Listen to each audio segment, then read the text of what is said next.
So we're about 5 days away from the beginning of the Trailblazer League, and I think I finally have my plan nailed down. So I just wanted to make a video going over what my specific plan would be for the game mode. Now this isn't going to cover every single option available during the game mode. This is just going to cover my more general idea of how I'm going to approach it. So when I started going over all the information that's available about the Trailblazer League, I found that my decisions kind of fell into two groups. Specifically, what areas am I going to pick and what relics am I going to pick, and then kind of form more of a general game plan strategy around those two sets of decisions.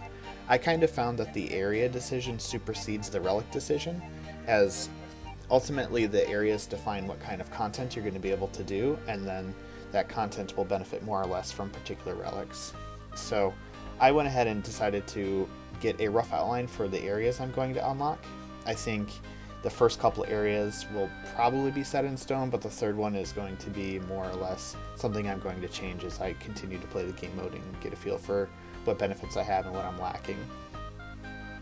So Kandarin, I think, is the region that seals the deal for me as a region that will be both immediately useful from the beginning of its unlock and all the way through, hopefully, the rest of the game mode.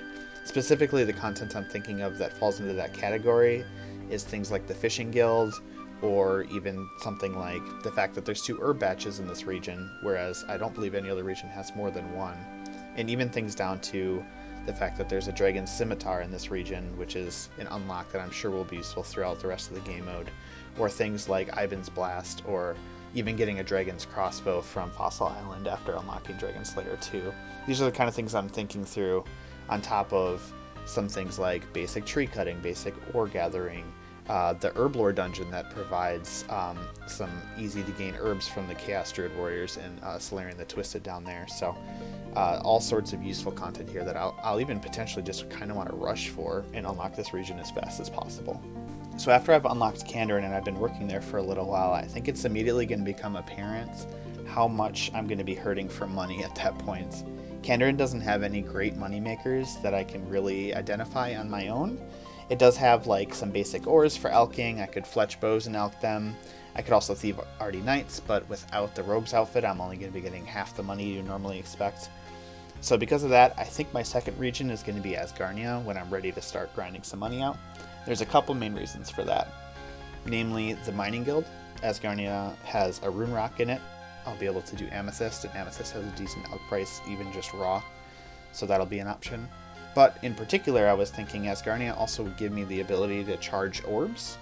Obviously, I'd have Cosmic Runes unlocked by default, so I'm thinking that Battle Stabs, which is a method I actually use on my Iron Man now, would be a good option for making money. I don't know if it's sustained money.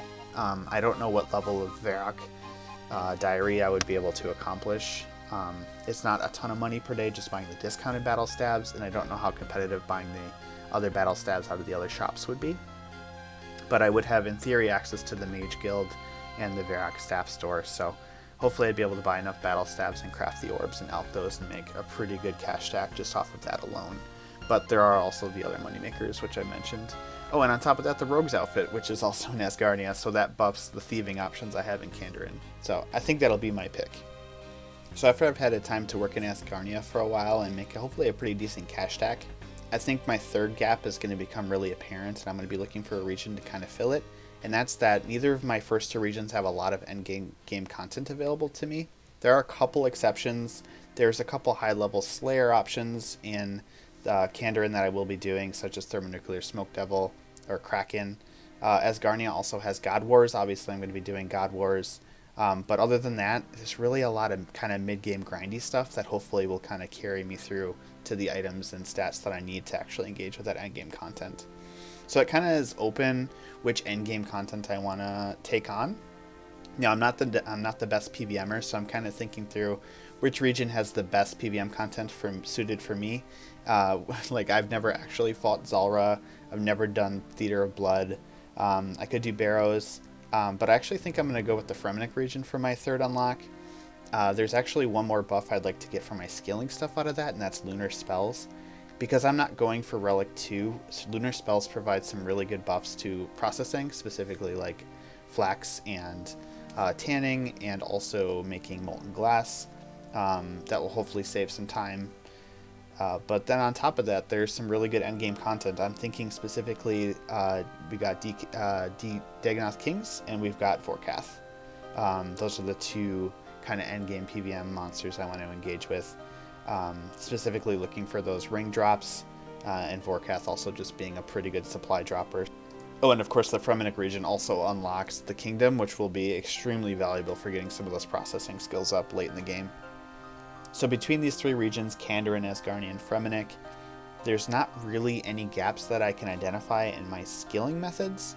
It seems like every single skill has a good method available to it. There's no skills that I'll have to grind abnormally to be able to progress. Every single skill should have a competitive method available. One gap I do see though is that there's not really a good melee weapon upgrade between these three areas. In Kandarin I will get the Dragon Scimitar, but I believe that might be the weapon that carries me through the endgame. So the flip side of that is that I should be able to get some pretty nice range and magic upgrades.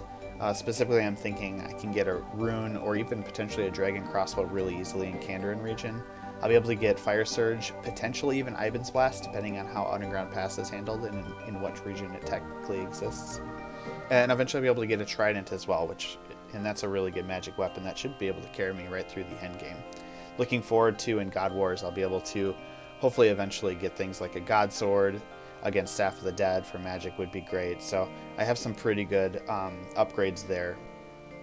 So that said, I think it's pretty obvious I'll be taking relics that spec me either into range or into magic. I haven't decided which one in particular. Going to kind of have to try to get a feel for which one I think will be a little bit more useful at the time where I pick the relic, so that'll be a decision I make on the fly, but I definitely don't think it's going to be melee. So kind of in summary, I'm prioritizing areas that unlock skilling methods first. Things like herb patches, things like ores I can get to, things like money makers. I'm deprioritizing combat equipment and PVM goals, though I think the regions I've selected still provide some interesting content there. The areas kind of defined exactly how I was going to play the game, so I could get a better feel for which relic I wanted to pick, because it's one of the first decisions you have to make. I kind of had to define what the rest of the game mode looked like before I was able to select it. And I think I'm going to go with Endless Harvest. There's a chance I could change my mind in the next few days and go with Skilling Prodigy instead. I think Skilling Prodigy is a really good contender because it kind of skyrockets you through those first few tasks, unlocks those first areas, and gets those more powerful relics faster. However, its usefulness falls off pretty quickly at the end, to the point where arguably it's a dead relic in the end game. Endless Harvest I think will always help me. I'll basically always need to be collecting resources, and the ability to do that more quickly will be great. The reason I'm picking Endless Harvest over the Processing Relic, the second relic, is that Endless Harvest caters more to my individual playstyle. I actually kind of enjoy being able to AFK, click on a rock, and watch a YouTube video while I play, so I think my play will be more sustained and more enjoyable if I choose this relic over the second one.